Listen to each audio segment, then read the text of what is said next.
Good morning. Today is Sunday, the 14th day of Elul. And today we're completing the chapter 13, letter 13 in Igeret Hakodesh. Now, the Rebbe discussed in this letter that there are two types of neshamot, people that have neshama of the tzad chesed, the kind side. Some people of the tzad gevurah, the more strict side.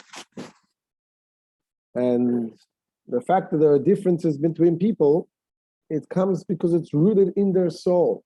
And that's why people act in certain ways, in a kind way, more strict way, is because their neshama, their soul is rooted with this particular way.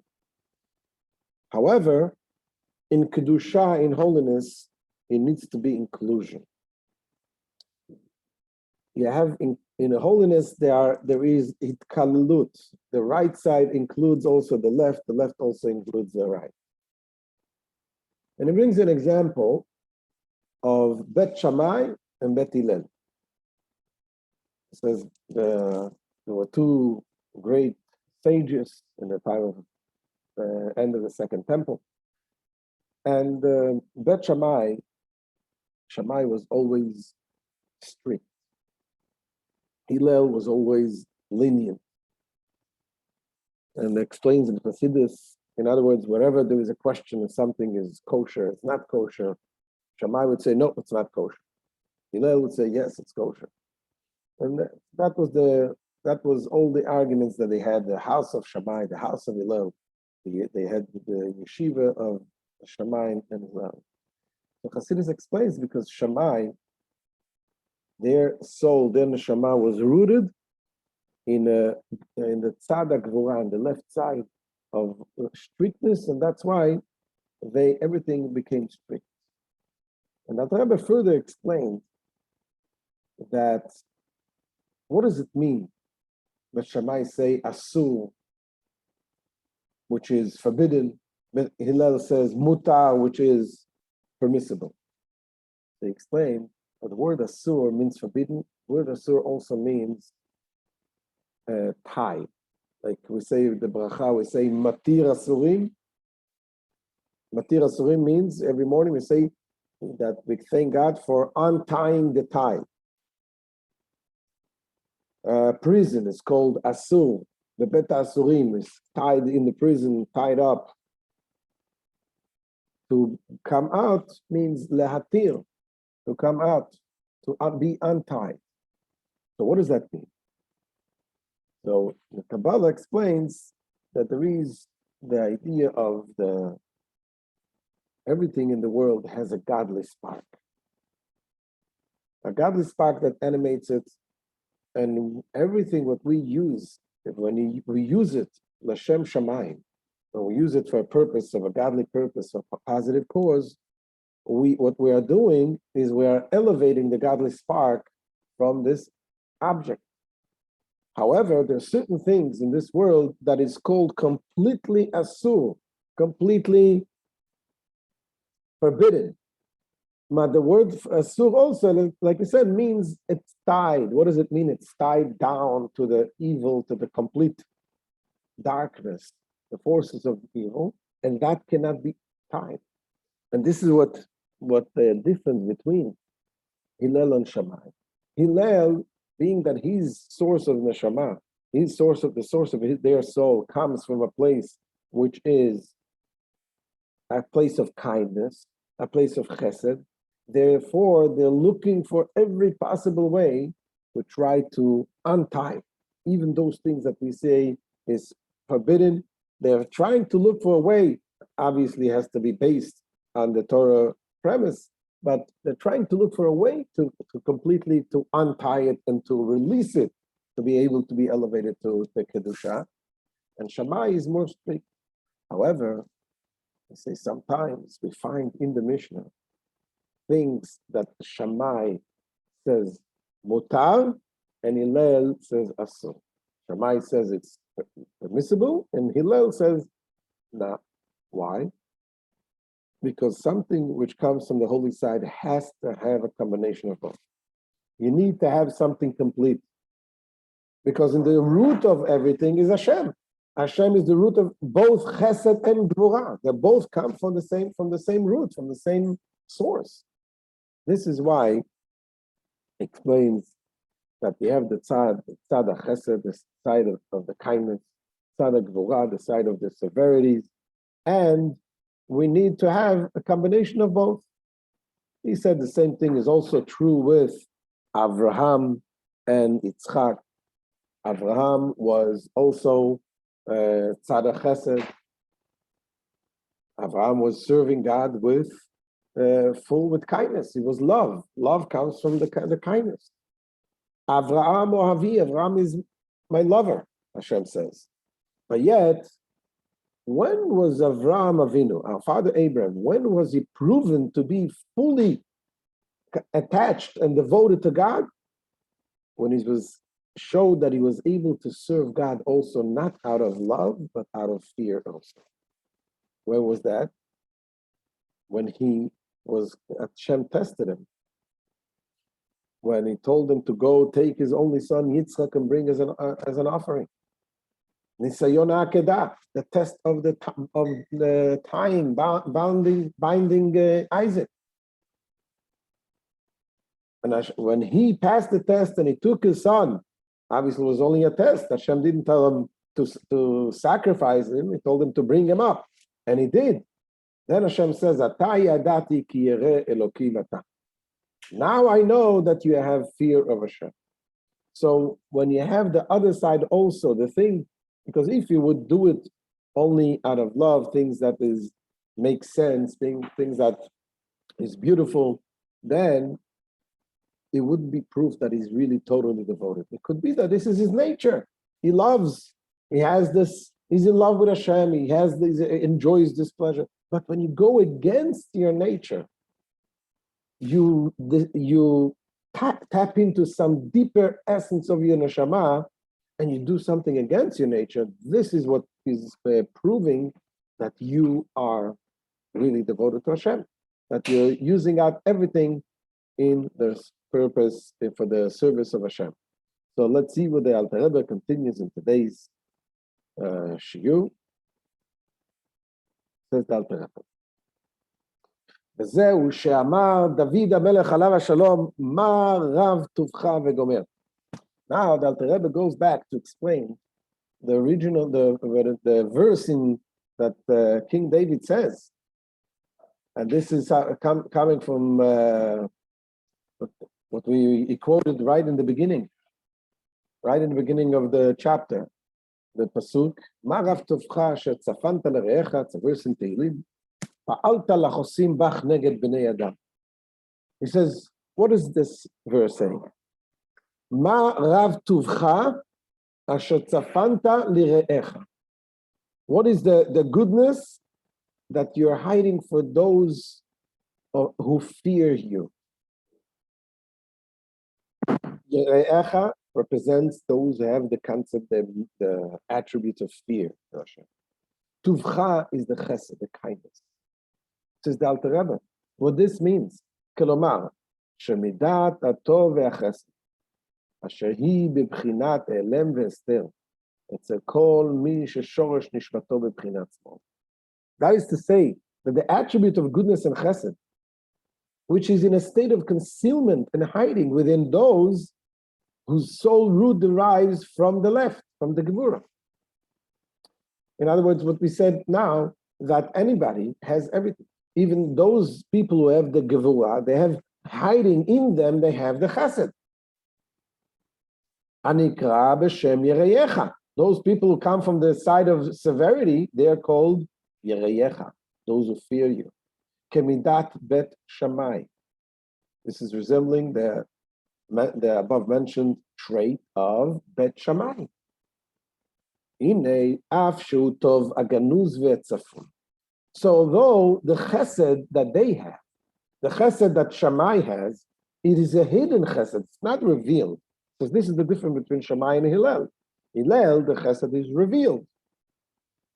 But Shammai, it's hidden.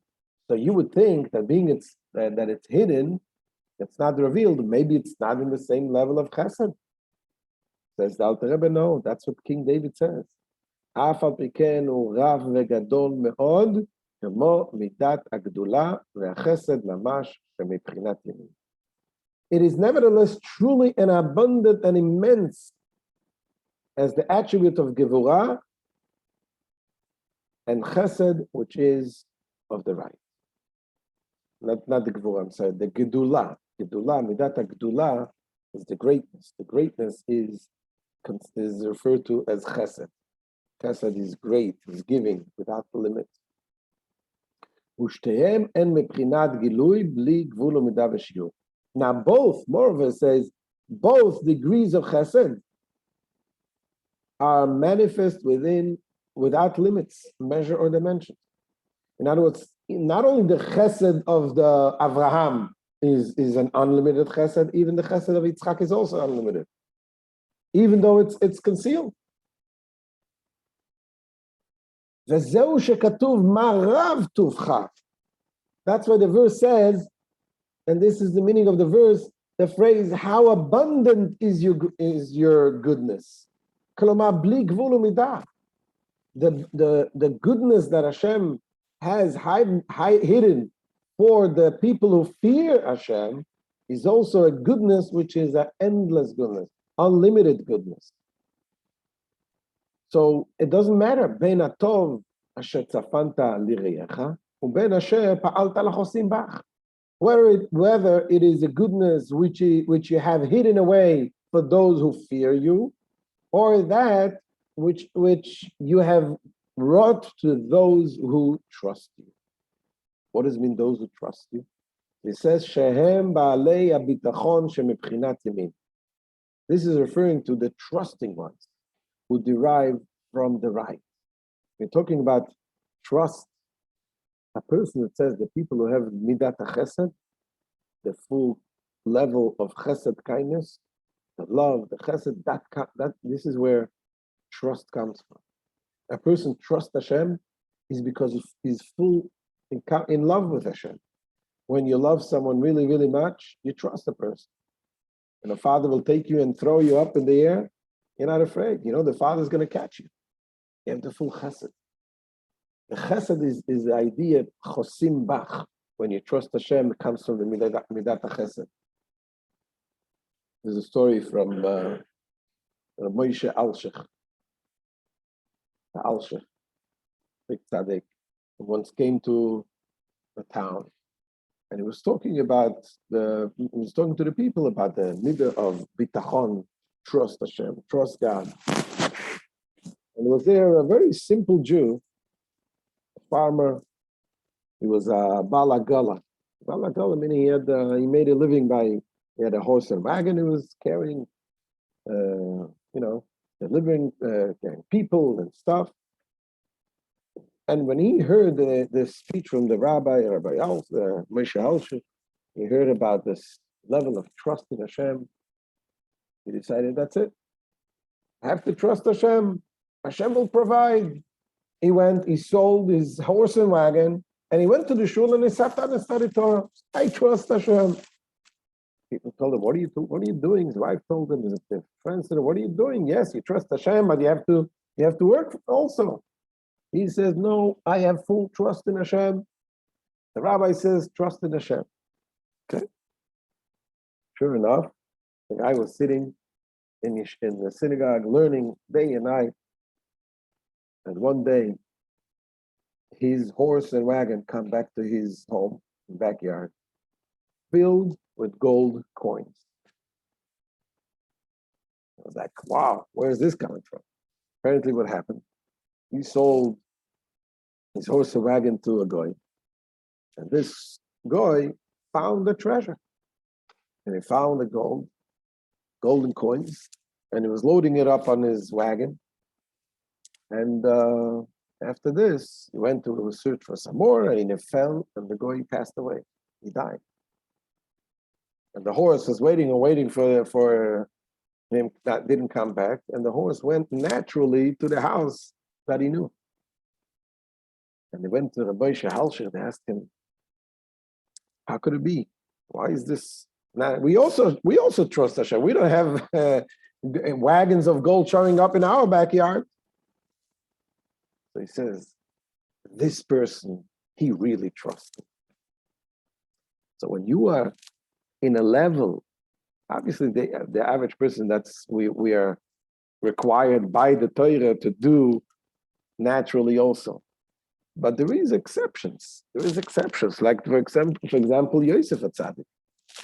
Yosef HaTzadik also, he had he was in the level to trust Hashem fully, and that is why he was punished when he asked the Sarah Mashkim, the butler. He asked him to go and ask Pharaoh to take him out of the prison. For that, he was punished and didn't fully trust Hashem. And he was there for another 2 years in prison. So if it's, why is it, what did he do wrong? Asking someone, this is something we need to do, hishtadlut. We need to put our effort and try to do whatever we can naturally. But this is true in the regular case. But Yosef HaTzadik was in such a high level that his trust, his blessing would come directly from Hashem. And that is why, this is what the Alter Rebbe says, you have the chosim, the people who trust Hashem, they come from the midat chesed, from the level of kindness. Kindness, the chesed by them is so full that they trust in Hashem fully. Says the Alter Rebbe, שהם בעלי מידת הביטחון שבבחינת ימין, וחסדם וטובם הוא גם כן מבחינת גילוי. And their chesed, these people are in that side of the chesed, whose kindness and goodness are also in a state of manifestation.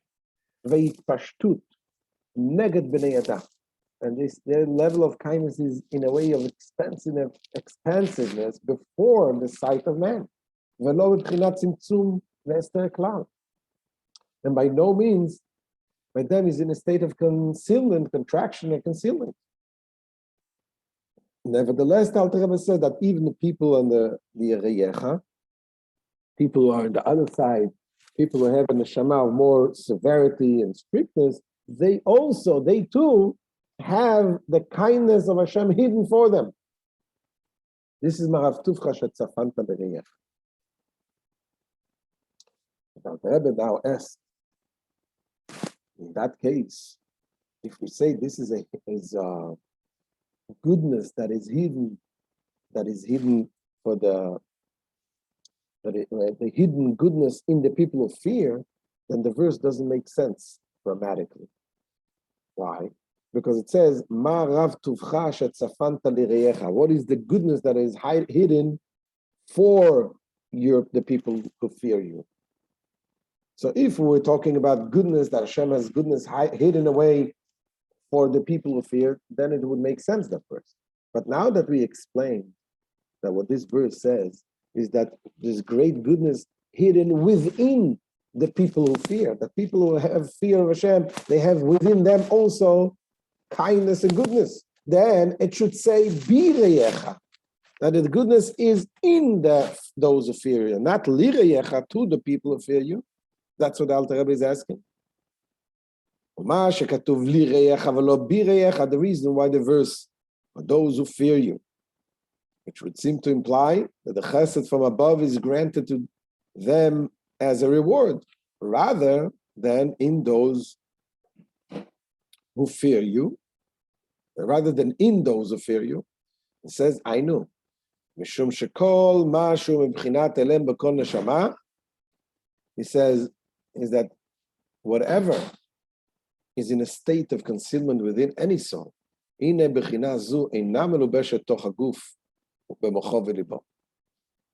is not vested within the body, in the individual's mind and heart. Rather, it encompasses the individual from above, so to speak. וליבו לעתים הצריכים להתעוררות בחינה זו. It says, from there, it is hidden away for those people. It is hidden away of makif. What does it mean?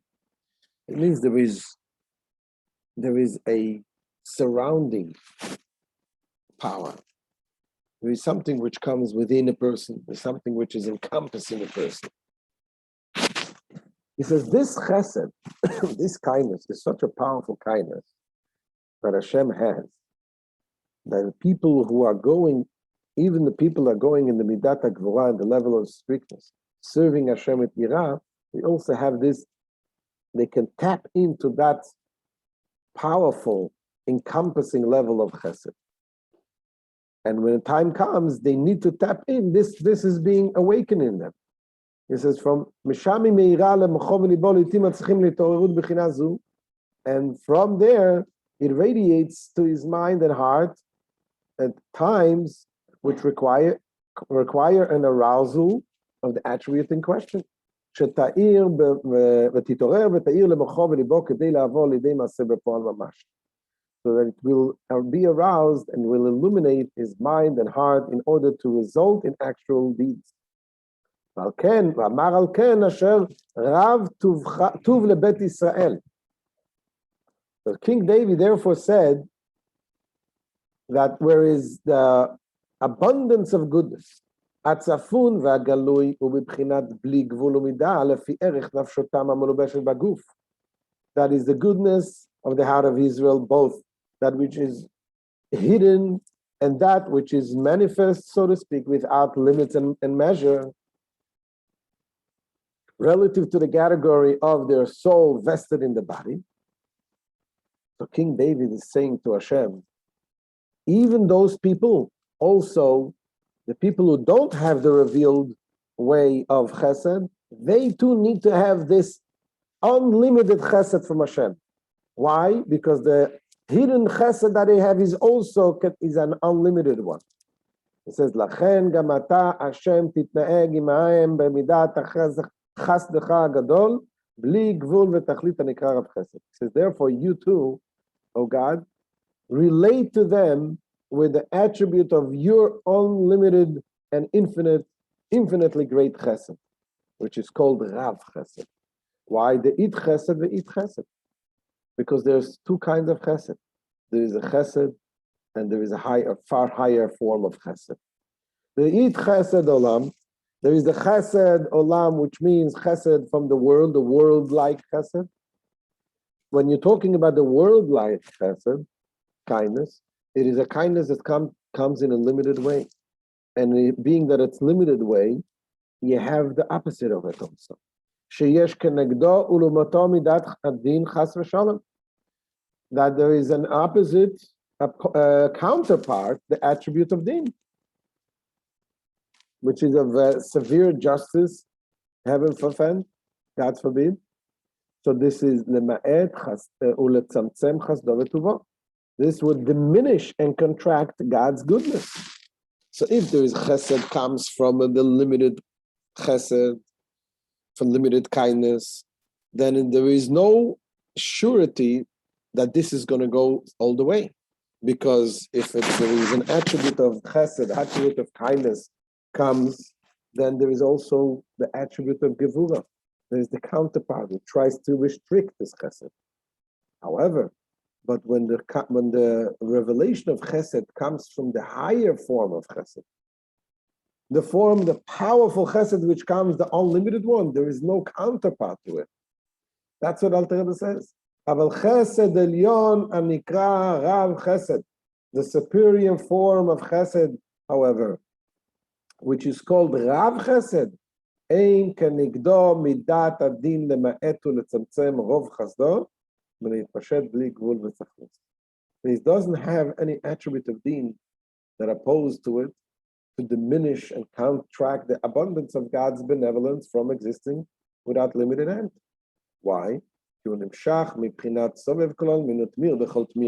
Because this is derived from the level of divinity that is called Sovev Kol Almin. It is the transcendent, the encompassing light of Hashem. Is from the level of divinity they called Tmira, the Chol Tmirim, which means the hidden from all hidden. Anikra Keser Elyon. It is also called in the Kabbalah Keser Elyon, the supernal crown. Vezeu shekatuv tastirein v'seisa panecha This is the end of the verse, the meaning of the verse that follows this opening verse. Says, hide them in the concealment of your innermost dimension. The innermost, panecha is the inner part of Hashem. Titzpeneim besukkah, conceal them in a sukkah. And sukkah is also considered also the level of sukkah is makif, surrounding, encompassing. It's also very powerful light and intense light. And this intense light does not have anything to counterpart. So this is the shir really ends over here. But this is, as I said, the 13th letter that the children of the Alter Rebbe put into the Tanya. But he didn't put it in the whole letter. The letter has also a conclusion that talks about the tzedakah that we're doing. That in the same way, when a person goes and does tzedakah, and it goes beyond what he thinks is possible, what he thinks he's capable of, it goes beyond it, that opens up that part, the hidden chesed, the Rav chesed, the greater level of chesed, the unlimited chesed, unlimited kindness, which because this is a reaction that's a isarusa de la sata, isarusa de la ela, from arousal from below, it causes arousal from above, that the chesed that is hidden for him is being revealed, and there is no counterpart. There's nothing that can stop this chesed. Hashem should shower upon us all of the chesedim, the greatest chesed, which is the coming of Mashiach. Thank you so much for joining today. We'll continue B'ezrat Hashem tomorrow and 9 o'clock. And don't forget to share, subscribe, invite other people. All the best. Any questions?